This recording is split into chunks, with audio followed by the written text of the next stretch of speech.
بسم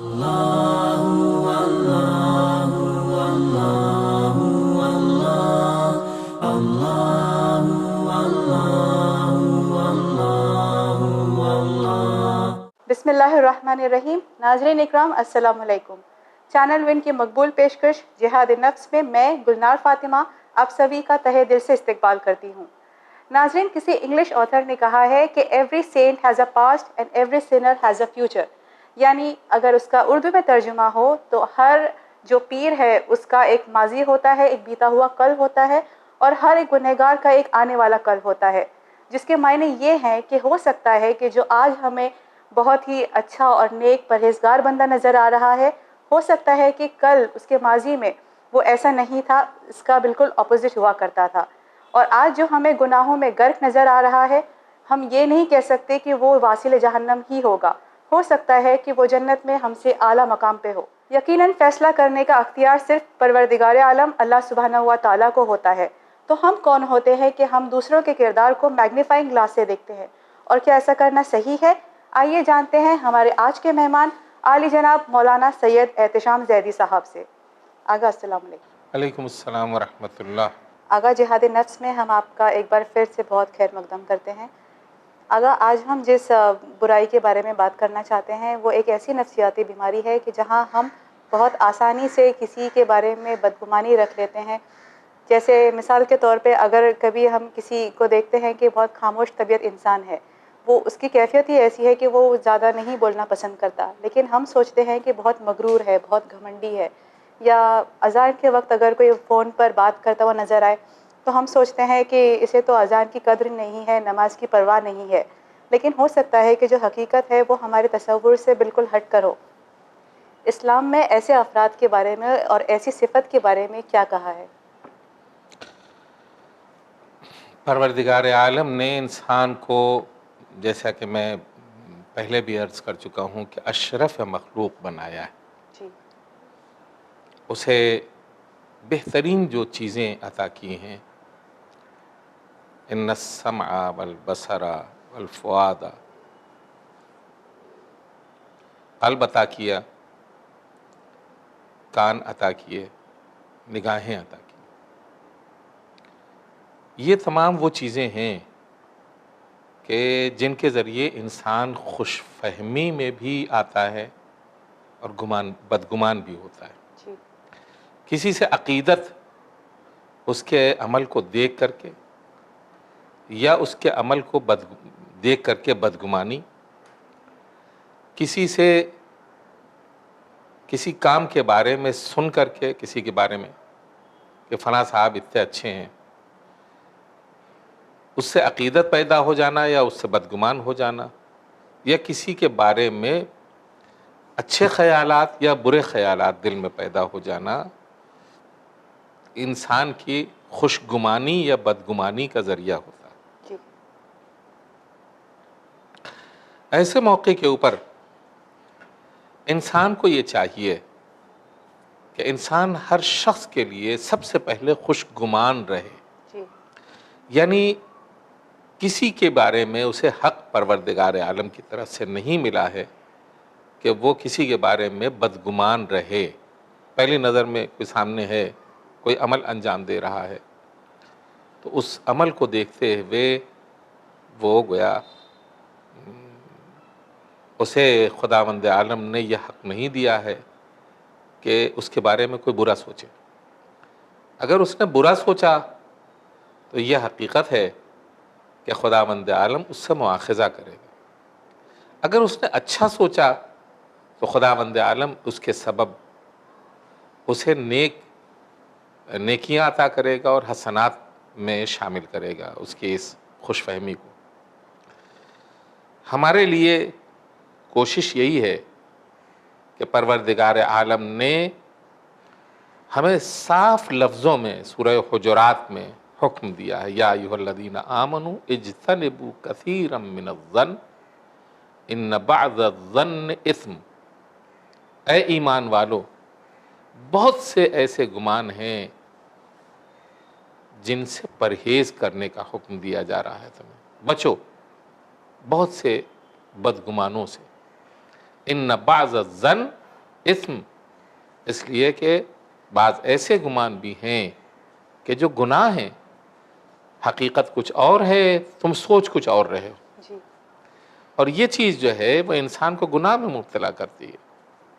لہٰذا پروردگار عالم نے صاحبان ایمان کو اس کے سلسلے میں تنبیہ کی ہے، متنبہ کیا گیا ہے اور آگاہ کیا ہے کہ تمہیں اس کا حکم نہیں دیا گیا ہے کہ تم اپنی آنکھوں کے ذریعے جو تم نے دیکھا ہے اس کے سلسلے میں برا ہی بیان کرو، یا تم نے کانوں سے جو سنا ہے اس کے سلسلے میں برا ہی بیان کرو، یا جو تمہارے دل میں اس کے سلسلے میں کسی شخص کے عمل کے سلسلے میں برے خیالات اٹھے ہیں وہ برا ہی سوچو اس کے بارے میں۔ نہیں، ہرگز ایسا نہیں ہے، اس لیے کہ تمہیں تمہارے سنی ہوئی بات کے سلسلے میں، تمہارے گویا دیکھی ہوئی بات کے سلسلے میں، تمہارے دل میں اٹھنے والے خیالات کے سلسلے میں تم سے سوال کیا جائے گا۔ جی ان السمع والبصر والفؤاد کل اولئک کان عنہ مسئولا، یہ سب مسئول ہیں ان سے سوال کا، ان سے جواب طلب کیا جائے گا کہ تم نے یہ سوچا تو کیوں سوچا۔ روایات میں یہاں تک آیا ہے بدگمانی کے سلسلے میں کہ اگر کوئی شخص کسی گھر کی دیوار کو بھی سر کر رہا ہے، دیوار کے اوپر چڑھ رہا ہے جی اور اس پار بھی اترنا چاہتا ہے تو اس کے لیے یہ بدگمانی ذہن کے اندر نہ لاؤ کہ وہ چوری کے بہانے سے، چوری کے ارادے سے جا رہا ہے، بلکہ اس کے سلسلے میں یہ سوچو کہ ممکن ہے کہ وہ اس صاحب خانہ کی مدد کرنے کے لیے جا رہا ہو۔ جی صاحب خانہ کو کوئی ظاہر ہے کہ ممکن ہے، ایسا ہو سکتا ہے کہ گھر کے اندر کوئی بیمار ہو، کوئی مریض ہو، کسی نے فریاد کر کے بلایا ہو اور وہ گیٹ تک نہیں آ سکتا، اور راستہ جو ہے وہ کوئی اور نہیں ہے کہ باہر سے جانے والا جائے، آپ دور سے دیکھ رہے ہیں کہ ایک آدمی دیوار کے اوپر یا دروازے کے اوپر چڑھ رہا ہے، مین گیٹ کے اوپر، اور آپ نے یہ سمجھ لیا کہ یہ چور ہے، چوری کرنے کے لیے جا رہا ہے، لیکن ممکن ہے کہ وہ صاحب خانہ کی مدد کے لیے جا رہا ہو، اور آپ نے اس کے لیے وہی بدگمانی کر لی اور اسی کی بنیاد کے اوپر آپ نے اس کے بارے میں فیصلہ کر لیا کہ یہ تو چور ہے، جی جبکہ وہ ایک مددگار تھا اور مدد کرنے کے لیے جا رہا تھا، کار خیر کرنے کے لیے جا رہا تھا، آپ نے اس کے لیے کار بد کا تصور کر لیا۔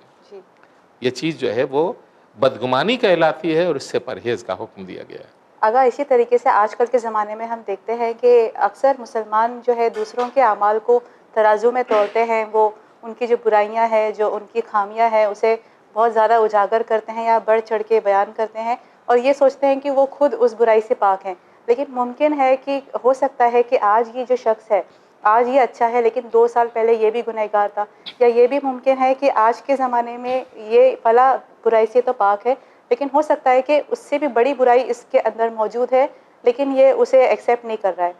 آپ ایسے افراد کو راہ راست پہ لانے کے لیے کیا کہیں گے؟ قرآن کریم یا تعلیمات اہل بیت علیہ السلام ظاہر ہے کہ یہ ثقلین ہیں اور انہی سے ہمیں تمام دروس ملتے ہیں اور اپنی زندگی کو بہتر بنانے کے لیے تمام نسخے، جو روحانی نسخے ہیں، ہم کو ملتے ہیں۔ ہمیں کبھی بھی اس طرف متوجہ نہیں کیا گیا ہے کہ ہم کسی کے سلسلے میں برے خیالات اپنے ذہن کے اندر لے کر کے آئیں۔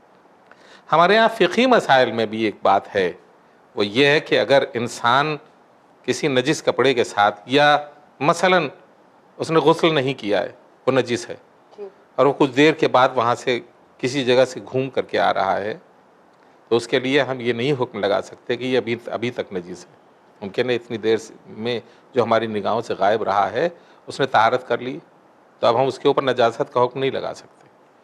آ رہی بات سمجھ میں؟ یہی ساری چیزیں جو ہیں وہ ہمیں بتاتی ہیں کہ پروردگار عالم نے کسی بھی انسان کو یہ حق نہیں دیا ہے کہ اگر اس سے کسی سے کوئی گویا برا عمل دیکھ لیا ہے تو اب وہ برا عمل اس کی زندگی میں مستقل چپکا ہوا ہے اس کی زندگی کی آخری سانس تک، نہیں، ممکن ہے اس نے توبہ کر لی ہو، اور اگر اس نے توبہ کر لی ہے تو ظاہر ہے کہ خدا جانتا ہے اس نے توبہ کر لی ہے۔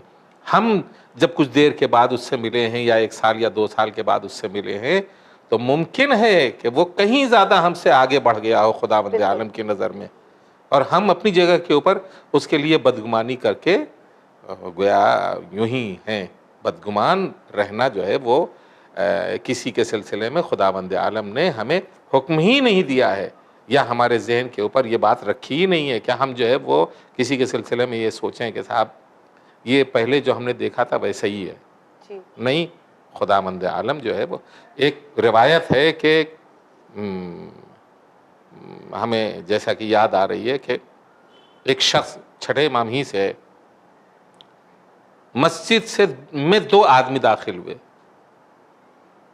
ایک شخص جو تھا وہ مومن تھا، ایک شخص فاسق تھا. لیکن جب وہ لوگ باہر آئے تو ان دونوں میں سے ایک شخص جو ہے وہ گویا نیک خداوند عالم کی بارگاہ سے میں قرار پایا، اور ایک شخص جو ہے وہ برا خداوند عالم کی بارگاہ میں قرار پایا. ہم خدا کے حکم کو مد نظر رکھنا چاہیے. وہ کہ جو فاسق تھا وہ ندامت کے ساتھ گیا وہاں، اور جب باہر نکلا تو خداوند عالم کی بارگاہ میں بخشا ہوا تھا. وہ کہ جو مومن تھا اور نماز کا عادی تھا، وہ اس اعتبار سے گیا کہ وہ وہاں گیا اور اس کا میں تو نمازی ہوں، پرہیزگار ہوں، خداوند عالم کی بارگاہ میں یعنی کوئی ایک جذبہ لے کر کے گیا تھا کہ صاحب میں تو بہت اللہ کا مومن بندہ ہوں اور بہت اچھا بندہ ہوں.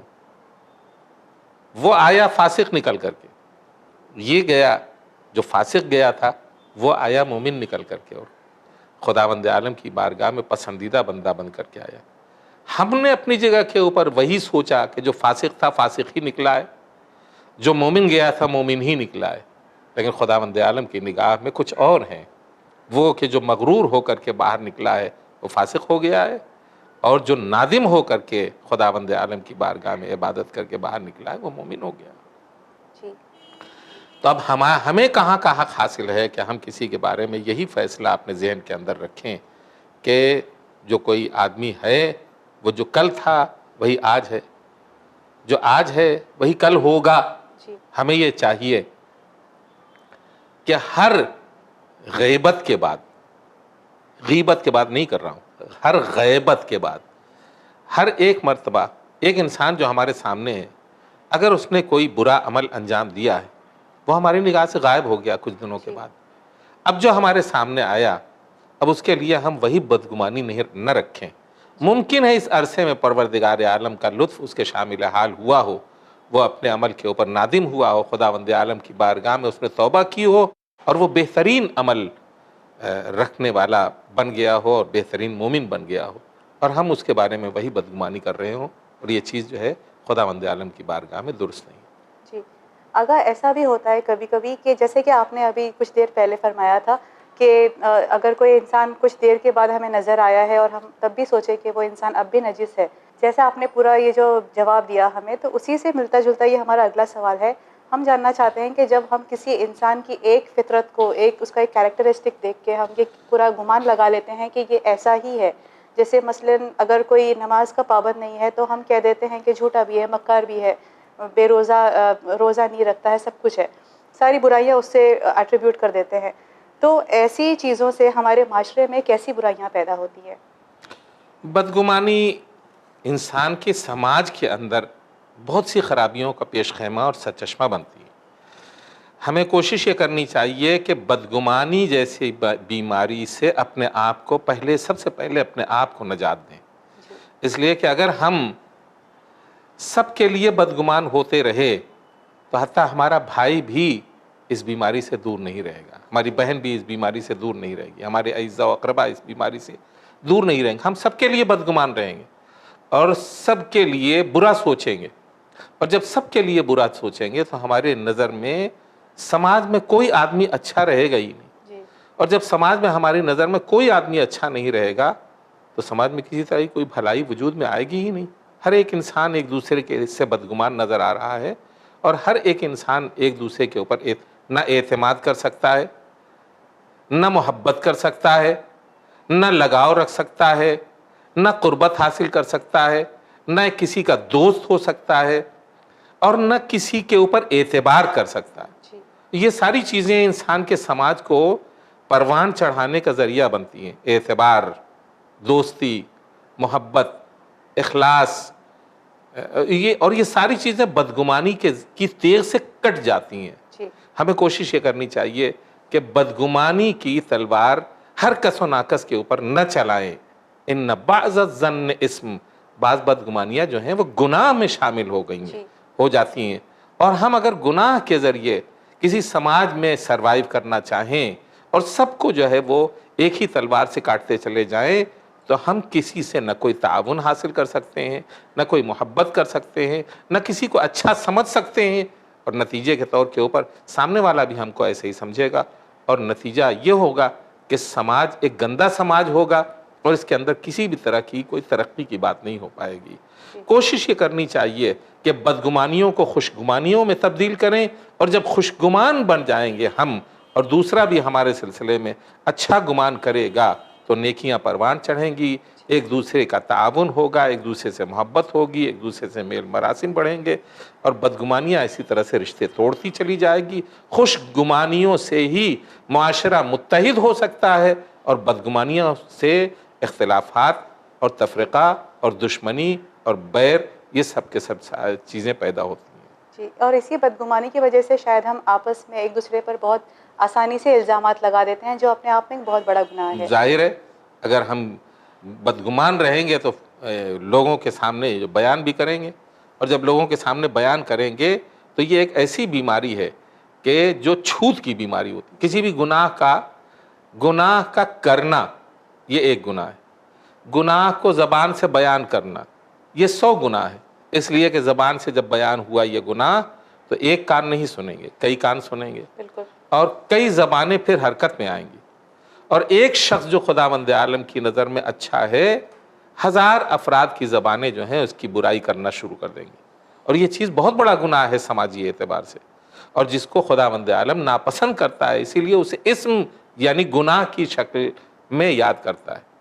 جی، اگر جب بات چلی ہے معاشرے کے بارے میں تو ایک یہ بھی ہم نے دیکھا ہے کہ معاشرے میں اکثر ایسی باتیں پھیلی ہوتی ہیں کہ جن کا اثر ہمارے ذہن پر ہوتا ہے، ہماری ذہنیت پر ہوتا ہے. جیسے مثال کے طور پہ پہلے لوگ کہتے تھے کہ بیٹے ہی تو ماں باپ کے بڑھاپے کا سہارا ہوتے ہیں، بیٹیاں تو پرایا دھن ہوتی ہیں. آج وہ سوچ بدل گئی ہے. آج کافی لوگ ہیں جو یہ کہتے ہیں کہ بیٹیاں ہی تو ماں باپ کی پرسہ نہال ہوتی ہیں، بیٹوں کا کیا، وہ تو شادی کے بعد بدل جاتے ہیں. اور اسی سوچ کی وجہ سے کہیں نہ کہیں ہمارے گھر میں جب ولادت ہوتی ہے تو ہم یا تو خوشی ظاہر کرتے ہیں یا ناراضگی. ہم کیسے بحیثیت مسلمان کہ کیسے کنفرم کر لیں کہ ہم جو معاشرے میں جو موجود ذہنیت ہے اس کا اثر ہمارے نفس پر نہیں ہونے دیں گے؟ سب سے پہلی بات جو ہے وہ یہ ہے کہ انسان مومن کی تعریف کیا ہے. اگر ہم مومن کی صحیح تعریف لوگوں سے بیان کریں اور ہر بندہ مومن اس تعریف کے مطابق اپنے آپ کو پروان چڑھائے تو یہ اس طرح کی بیماریاں وجود ہی میں نہیں آ سکتی. مومن یعنی اللہ اور اس کی گویا قدرت کے اوپر ایمان رکھنا، جی، اس کی توانائی کے اوپر، اس کی رحمت کے اوپر، اس کے کرم کے اوپر، اس کے لطف کے اوپر ایمان رکھنا کہ وہ بہرحال لطف کرنے والا ہے، وہ کرم کرنے والا ہے، وہ احسان کرنے والا ہے، وہ رحمتیں نازل کرنے والا ہے، اور وہ رزق دینے والا ہے. تو جب ہے ایسا اور ہم اس کے اوپر ایمان رکھتے ہیں تو سماج میں پائی جانے والی اس طرح کی تمام خرابیوں کا سدباب یہیں سے شروع ہوتا ہے کہ ہم اپنے آپ کو واقعی اور عملی مومن ثابت کریں. یہ ساری چیزیں جو ہیں یہ ہمارے دوسرے معاشروں سے آئی ہیں کہ لڑکی پسندیدہ کسی موقع کے اوپر ہو جاتی ہے اور کبھی لڑکا پسندیدہ ہو جاتا ہے. کبھی یہ ہوتا ہے کہ صاحب ہم کو لڑکی چاہیے تھی، یہ لڑکا کہاں سے آ گیا. کبھی کسی گھرانے میں یہ ہوتا ہے کہ ہم کو لڑکا چاہیے تھا، یہ لڑکی کہاں سے آ گئی. سمجھ رہے ہیں؟ تو یہ کہاں سے آ گئی کا مطلب یہ نہیں ہے کہ ہم نے یہ سوچ لیا کہ ہم مسلمان ہیں، ہم نے جہاں یہ بات کہی ہم دائرہ اسلام سے خارج ہو گئے. بالکل. اس لیے کہ خداوند عالم کی عطا تھی کہ جس کے اوپر ہم نے اعتراض کیا. یہ چیز ہم نے سوچی ہی نہیں کہ کسی کی آغوش میں لڑکی آئی ہے اور ہم نے اعتراض کیا. تو کس کے اوپر اعتراض کیا؟ اللہ پر اعتراض. اللہ پر اعتراض کیا. بالکل. جو اللہ پر اعتراض کرتا ہے وہ مسلمان اور مومن رہ ہی نہیں جاتا، کافر ہو جاتا ہے. بے شک. اور اسے یہ سوچنا چاہیے کہ کفر جو ہے وہ دائرہ اسلام سے جب نکل گیا اور انسان کافر ہو گیا تو اس کا کوئی عمل خدا کی بارگاہ میں قابل قبول اور پسندیدہ نہیں ہے. لہذا کبھی بھی یہ ذہنیت نہیں بنانی چاہیے کہ صاحب ہم تو لڑکی چاہتے تھے، لڑکا کہاں سے آ گیا. ہم لڑکا چاہتے تھے، لڑکی کہاں سے آ گئی؟ اور لڑکا جو ہے وہ معاشرے کے لیے ہمارے بڑھاپے کا سہارا ہے، اور کہیں یہ ہوتا ہے کہ صاحب لڑکی جو ہے وہ خیال رکھتی ہے ماں باپ کا زیادہ، اور لڑکے جو ہے وہ چلے جاتے ہیں چھوڑ کر کے بڑھاپے میں چلے جاتے ہیں. یہ ساری چیزیں جو ہیں وہ فاسق و فاجر اور کافر سماج کی دین ہے کہ جو مومنوں کے یہاں آ گئی ہے، اور مومنوں کی جہالت کی وجہ سے آ گئی ہے. ہم نے اپنے خدا کے اوپر گمان بد کیا ہے جب یہ خیالات ہمارے ذہن کے اندر آئے ہیں. ہم خدا کی بارگاہ میں گمان بد رکھتے ہیں کہ یعنی جو کچھ بھی ہے عطا اس کی طرف سے، بالکل. اور خدا کبھی لطف کے علاوہ کچھ بندوں کے ساتھ نہیں کرتا. اگر کچھ ہے اور جو ہے ہمارے ساتھ جو برائی سامنے آ رہی ہے، یہ ہمارے اپنے برے اعمال کا نتیجہ ہے. برے اعمال جو ہم کرتے ہیں ان کا نتیجہ ہے. ظہر الفساد فی البر والبحر بما کسبت ایدی الناس. انسان اپنے اعمال کی سزا بھگتتا ہے، اور انسان اپنے برے اعمال کے نتیجے میں جو ہے وہ گناہ کا یا عذاب میں مبتلا ہوتا ہے. نہ یہ کہ خداوند عالم کسی کو عذاب میں مبتلا خود کر دیتا ہے، وہ عادل نہیں رہے گا. اور اگر ہم سمجھتے ہیں کہ وہ عادل ہے تو اس نے عدل کی بنیاد کے اوپر جو کچھ نیکی دے دی ہے، جو عطا کر دیا ہے، جو مہربانی کی ہے، جو لطف کیا ہے، وہ عطائے پروردگار ہے. اور جب عطائے پروردگار ہے تو مومن اسی وقت رہ سکتا ہے جب وہ عطائے پروردگار کو، لطف پروردگار کو محسوس کرے اپنے اندر. بالکل. اور اگر وہ لطف پروردگار کو محسوس نہیں کرتا تو یہ حقیقت ہے کہ وہ دائرہ اسلام سے خارج ہے. چاہے وہ اپنے آپ کو بہت بڑا سید سمجھے، یا اپنے آپ کو بہت بڑا مومن سمجھے، یا اپنے آپ کو بہت بڑا قابل سمجھے، اس کی قابلیت اور اس کی صلاحیت اور اس کی سیادت جو ہے وہ دری رہ جائے گی. وہ کفر کی منزل میں ہے. خداوند عالم اگر آج اسے اٹھا لے تو وہ کافر اٹھے گا. ہمارے معاشرے میں اگر مومن معاشرے کو ہم پروان چڑھانا چاہتے ہیں تو باہر کے آئے ہوئے ان برے خیالات کو اپنے ذہن سے، اپنے دماغ سے، اپنے معاشرے سے دور کریں. اور دور کرنے کے بعد خدا کی قوت، قدرت، رحمت اور لطف کے اوپر، اور اس کی توانائی کے اوپر، اور اس کی قدرت کے اوپر، اور اس کے اختیار کے اوپر ایمان رکھیں کہ جو کچھ ادھر سے مل رہا ہے وہ لطف ہے، جو کچھ وہ لے رہا ہے ہم سے وہ بھی لطف ہے. بالکل. آغا اسی کے ساتھ بڑھتے ہیں ہمارے ویورز کویشچن سیکشن کی طرف. یہ پہلا سوال ہمارے پاس ہے. یہ جو جناب ہے یہ پوچھتے ہیں، ہمارے والد صاحب کے انتقال کے بعد کہیں سے ہمیں اچانک ایک بڑی رقم حاصل ہوئی کیونکہ انہوں نے ایک زمین ہمارے نام خریدی تھی جس کا علم ہمیں نہیں تھا. بہرحال ہم نے جب اس دولت کو اپنے گھر کی صورت سدھارنے کے لیے خرچ کیا تو سننے میں آیا کہ لوگ کہتے ہیں کہ ہمارے پاس حرام کی کمائی افراط ہو گئی ہے. اور جب ہم نے انہیں سچ بتایا لوگوں کو، ان افراد کو، تو ہمیں یہ طنز کیا گیا کہ آپ کے والد دکھتے تو مفلس تھے لیکن مرنے کے بعد اصلیت سامنے آئی. لوگوں کی ایسی باتوں سے ہمیں بہت ٹھیس پہنچتی ہے. ہم ایسے لوگوں سے چڑے نہیں تو کیا کریں؟ دیکھیے انسانی معاشرہ جو ہے وہ اس کے حالات اس طرح کے ہیں. اگر ہمارے یہاں مؤمن ہوں تو اس طرح کے مسائل پیدا نہیں ہو پاتے. افسوس جو ہے وہ یہ ہے کہ مثلاً کوئی آدمی علی حسین ہے، محمد حسین ہے، سمجھ رہے ہیں، سید ہو یا غیر سید ہو، زہرا نام کی ہے خاتون، فاطمہ نام کی ہے خاتون مثلاً، یا کوئی مرد ہے کہ جو جواد نام کا ہے، باقر نام کا ہے،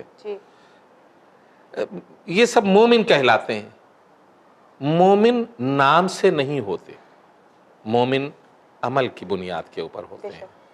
مومن خدا کی بارگاہ میں ایمان لانے کے بعد اس کے مطابق سوچنے، اس کے مطابق عمل کرنے، اور اس کے مطابق دلوں کو محبت سے ہم آہنگ کرنے والے کا نام ہے، کسی اور کا نام نہیں ہے.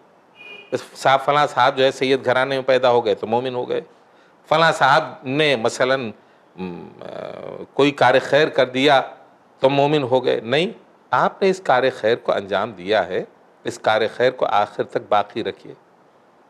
آخر تک خدا بند عالم کی ذات کے اوپر ایمان رکھنا، دوسرے کے بارے میں اچھا گمان کرنا ایمان کی علامت ہے، بدگمانی ایمان کی علامت نہیں ہے. اگر ہم اچھا گمان کریں گے دوسرے کے لیے تو دوسرا بھی ہمارے لیے اچھا سوچے گا. اگر ہم بدگمانی رکھیں گے دوسرے کے لیے تو دوسرا بھی ہمارے لیے بدگمانی کرے گا. کلیلہ و دمنہ ایک فارسی ایک کالیداس نے نل و دمن کہانی کا ایک مجموعہ، لیکن اس میں استعارات ہی کی بنیاد کے اوپر بہت سی حکمت کی باتیں بیان کی گئیں، جس کا فارسی میں کلیلہ و دمنہ کے نام سے ترجمہ ہوا ہے، اور اردو میں یہ کہانیاں جو ہیں مختلف کتابوں میں آئی ہیں۔ اس میں ایک واقعہ ہے، اس واقعے کو میں ابھی نقل کرتا ہوں آپ کی خدمت میں، جس سے اندازہ ہوگا کہ انسان کبھی بھی دوسرے کے بارے میں اچھے خیالات نہیں رکھتا۔ جی ایک باپ اور بیٹے ایک گدھے کے ساتھ جا رہے تھے، اور وہاں کچھ دور چلنے کے بعد بیٹا تھک گیا۔ جب تھک گیا تو اس نے کہا بابا میں تھک گیا ہوں، تو باپ نے گدھے کے اوپر بیٹے کو سوار کر دیا، خود آگے آگے چل رہا تھا، بیٹا جو ہے وہ گدھے کے اوپر سوار جا رہا۔ کچھ لوگوں نے دیکھا، وہ دیکھنے کے بعد کہا یہ کتنا بیہودہ لڑکا ہے کہ بوڑھا باپ پیدل جا رہا ہے اور وہ گدھے کے اوپر بیٹھا ہوا ہے۔ جی اس نے کہا بابا یہ لوگ کیا کہہ رہے ہیں؟ کہا بیٹا کوئی گھبرانے کی بات نہیں ہے، تم اتر آؤ، میں بیٹھتا ہوں اس کے اوپر۔ بیٹا آگے آگے، بوڑھا باپ جو ہے گدھے کے اوپر سوار۔ کچھ لوگ اور سامنے آئے، انہوں نے کہا یہ کتنا کھوسٹ باپ ہے کہ چھوٹے بچے کو جو ہے پیدل چلا رہا ہے، اور بڑے اور خود جو ہے وہ گدھے کے اوپر سوار ہے۔ جی اس نے کہا بابا اب یہ لوگ کچھ اور بات کہہ رہے ہیں۔ کہا گھبراؤ نہیں، ایسا کرو کہ رسی میں جکڑ کر کے ایک بانس کے ذریعے گدھے کو کے پاؤں باندھ دیتے ہیں، اور بانس کے ذریعے ہم دونوں جو ہے وہ گدھے کو کاندھے کے اوپر لاد کر کے لے کر کے چلتے ہیں۔ جی تو جب لے کر کے چلنے لگے، کچھ دور گئے تھے تو کچھ لوگ کھڑے ہوئے تھے، انہوں نے کہا کہ یہ دونوں کتنے بے وقوف ہیں کہ گدھا جیسا سواری کا جانور جو ہے وہ ہے، اور اس سے خود اپنے کاندھے کے اوپر اٹھا لیے جا رہے ہیں۔ یہ نہیں کہ اس سے سواری، دونوں باپ بیٹے اس کے اوپر سوار ہو کر کے جائیں۔ تو جب یہ منظر بھی گزر گیا اور باپ نے اور بیٹے نے کہا یہ باتیں سنی، تو بیٹے نے کہا بابا یہ تو کچھ اور کہہ رہے ہیں۔ کہا ہاں بیٹا، یہی ہے اس دنیا کا حال کہ کسی کو کسی بھی حال میں اچھے انداز میں دیکھنا وہ پسند نہیں کرتی۔ ہر آدمی جو ہے وہ سامنے والے کے منظر میں عیب نکالتا ہے، جی اور یہ جو بدگمانی انسان کے اندر پیدا ہوتی ہے، یہ اسی وجہ سے بدگمانی پیدا ہوتی ہے کہ سامنے والا کوئی اچھا کام کر ہی نہیں سکتا، اور اگر اچھا کام کیا ہے اس نے تو یقیناً کوئی غلط کام کیا ہوگا، جبھی وہ اس کے پاس سرمایہ آیا ہے، دولت آئی ہے اور پیسہ آیا ہے، حرام کی دولت آ گئی ہے لہٰذا مثلاً جو ہے وہ یہ کر لیا، اور حرام کی دولت آ گئی ہے مثلاً گاڑی ہو گئی۔ بھائی اس نے بزنس کی ہے، اس نے تجارت کی ہے، اس نے رزق حلال کمایا ہے، اس کی ضرورت ہے، اس نے گاڑی خرید لی۔ ارے صاحب آپ نے دیکھا نہیں وہ گاڑی کے اوپر چل رہے ہیں، 4 چکے کے اوپر، یقیناً لمبا ہاتھ مارا ہے 2 نمبر کی کمائی سے، اور اس کے ذریعے سے یہ کام کر رہے ہیں۔ یہ چیزیں انتہائی ایسی غلط ہیں خداوند عالم کی نگاہ میں کہ جسے خداوند عالم نے اسم کا نام دیا۔ اسم یعنی گناہ، جی اور گناہ گار جو ہے وہ فاسق ہو جاتا ہے، مومن نہیں رہ پاتا، جی اور ایسا انسان خداوند عالم کی نظر میں پسندیدہ نہیں ہے۔ بالکل۔ اگر یہ دوسرا سوال ایک لڑکی کی طرف سے ہے ہمارے پاس، یہ پوچھتی ہیں کہ میں ایک second year bachelor of arts کی اسٹوڈنٹ ہوں، اور کالج جاتے وقت میں اپنا حجاب تھوڑا اسٹائل سے پہنتی ہوں اور چہرے پہ مختصر میک اپ کرتی ہوں جو ظاہر نہیں ہوتا۔ میری سوچ یہ ہے کہ ہمیں اس دنیا میں نان مسلمس کے ساتھ بھی ڈیل کرنا ہے، تو خود کو صرف پریزنٹیبل بنانے میں کوئی حرج نہیں ہے، لیکن لوگ میرے والدین کو اکثر ٹوکتے ہیں یہ کہہ کر کہ انہوں نے مجھے بہت آزادی دی ہے اور میں پردہ صرف نام کے لیے کرتی ہوں، لیکن اللہ جانتا ہے کہ میں حجاب کی اہمیت سمجھتی ہوں، پر میرے اس کالج میں مکنا اور چادر پہن کر جانا میرے لیے ممکن نہیں ہے۔ آپ پلیز بتائیے کہ صحیح راستہ کون سا ہے؟ واجبی حجاب جس قدر ممکن ہے، جس قدر شریعت نے بتایا ہے، اور جس کے سلسلے میں آپ لحاظ کرتی ہیں کہ ہم نے، ظاہر ہے کہ آپ نے یہ بتایا کہ میں پردے کی اہمیت کو جانتی ہوں جی اور پردہ کرتی ہوں، اور اگر آپ نے واجبی حد میں پردہ کیا ہے، جتنا وضو میں چہرہ دھلا جاتا ہے اتنا چہرہ آپ نے دھلا ہے، اور میک اپ اس طرح سے نہیں کیا ہے کہ جو ظاہر ہو سکے جی اور آپ کے چہرے کو اٹریکٹ بنائے، اگر دلچسپ اور دلکش بنائے، اگر آپ نے ایسا نہیں کیا ہے اور سادگی کے انداز میں اپنے چہرے کو رکھا ہے، یعنی کہ سادگی کے انداز میں کا مطلب یہ نہیں ہے کہ آپ نے جو ہے وہ بالکل ہی روکھا اپنا چہرہ بنایا ہے، سادہ چہرہ رکھا ہے، اور وضو کے دھلنے کی جگہ تک احتیاطاً ذرا سا اور وہ گویا اس گولائی کو، چہرے کی گولائی کو تھوڑا سا اور حاشیے میں ڈھک لیں، اس میں کوئی حرج نہیں اگر آپ یہ عمل انجام دے رہی ہیں اور خداوند عالم کے سامنے مطمئن ہیں جی تو دنیا ایک طرف ہو جائے اور آپ تنہا ایک طرف ہوں گی. اگر آپ نے اپنے پروردگار کو اپنے کردار سے مطمئن کر لیا ہے جی تو چاہے دنیا لاکھ کچھ کہا کرے، آپ کو کوئی حرج نہیں ہے. بے شک. آقا بہت بہت شکریہ. ہم آپ کی خدمت میں بھی اور بن چینل کے افراد کی خدمت میں بھی ان کے لیے دعائے خیر کرتے ہیں اور ان کی توفیقات میں اضافے کے لیے خداوند عالم سے دست بدعا ہیں. خداوند عالم ہم سب کی ان خدمات کو بطور احسن اپنی بارگاہ میں قبول فرمائے. الہی آمین. آقا بہت بہت شکریہ. ناظرین، یہ تھی ہماری آج کی پیشکش، جہاں ہم نے ہمارے مہمان مولانا احتشام زیدی صاحب سے یہ جانا کہ لوگوں کے بارے میں بدگمانی کرتے ہوئے ہم دوسروں کا نہیں بلکہ خود کا نقصان کرتے ہیں، اور یقیناً یہ ہماری آخرت کو خسارے میں ڈال سکتی ہے. ہم امید کرتے ہیں کہ آپ کو ہماری آج کی پیشکش ضرور پسند آئی ہوگی. آپ اپنے رائے یا اپنے فیڈ بیک سجیشنز ہمیں میل کر سکتے ہیں winislam@gmail.com پر. انشاءاللہ اگلے ہفتے جہاد نفس میں کسی نئے موضوع کے ساتھ آپ سے پھر ملاقات ہوگی. شکریہ. خدا حافظ.